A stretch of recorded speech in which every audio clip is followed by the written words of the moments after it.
Hello friends, நம்ம இன்றைக்கி இதை பற்றி பார்க்க போகிறோம்னா இலக்கிய வரப்போகிற எபிசோடில் என்ன இன்ட்ரெஸ்டிங்கான சுவாரஸ்யமான விஷயம் நடக்க போதாங்க பார்க்க போகிறோம். வாங்க வீடியோக்குள்ளே போயிடலாம்.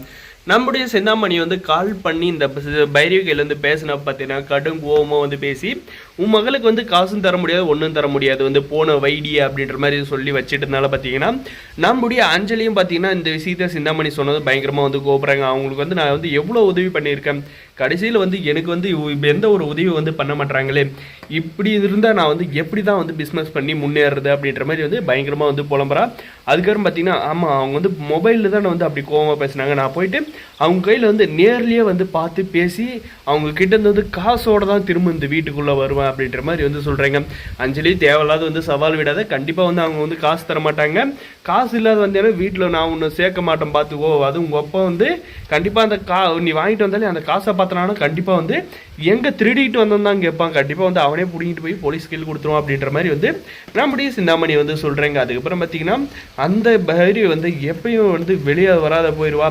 கண்டிப்பாக நான் அவளை நேரில் பார்த்து பேசுகிறேன், நான் பேசினா கண்டிப்பாக அவங்க கோவம் தெரிஞ்சிடும் அப்படின்ற மாதிரி பார்த்தீங்கன்னா நம்முடைய அஞ்சலி சொல்லிட்டு அங்கேருந்து கிளம்பி போகிறாங்க. நம்முடைய பைரவியும் பார்த்தீங்கன்னா வீட்டை விட்டு எப்போ வருவாங்க அப்படின்ற மாதிரி காத்துக்கிட்டு இருந்துட்டு நம்முடைய பைரவி வெளியே பார்த்தீங்கன்னா ஆன்ட்டி உங்ககிட்ட கொஞ்சம் பேசணும்னா கால் பண்ணாலும் எடுக்க மாட்டீங்க, அம்மா பேசினாலும் கோபமாக பேசுகிறீங்க, மொபைல் கால் பண்ணால் அம்மா பண்ணாலும் எடுக்க மாட்டீங்க, என்ன தான் கதை, நான் உங்களுக்கு பண்ண உதவியெல்லாம் நீங்கள் மறந்துட்டீங்களா அப்படின்ற மாதிரி கேட்குறேன்.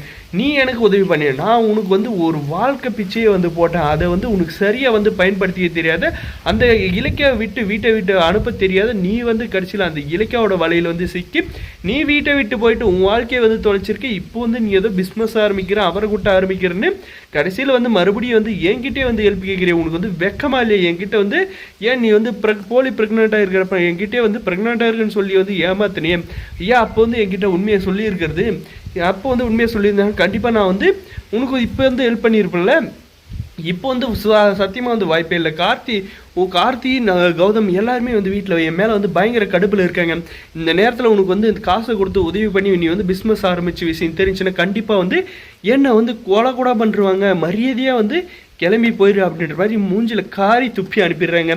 நம்ம எஸ்எஸ்கேவை நம்பிக்கிட்டு இருந்த இந்த அஞ்சலிக்கு சரியான பதிலடி கொடுத்தா அந்த எஸ்எஸ்கே. அதே மாதிரி தான் நம்முடைய பைரவியும் பார்த்தீங்கன்னா நீ யாரும் எனக்கு தெரியாது, இதுக்கு மேலே எனக்கு எந்த ஒரு சம்மந்தம் இல்லைன்ற மாதிரி காரி துப்பி வெளியே அனுப்பியிருக்காங்க.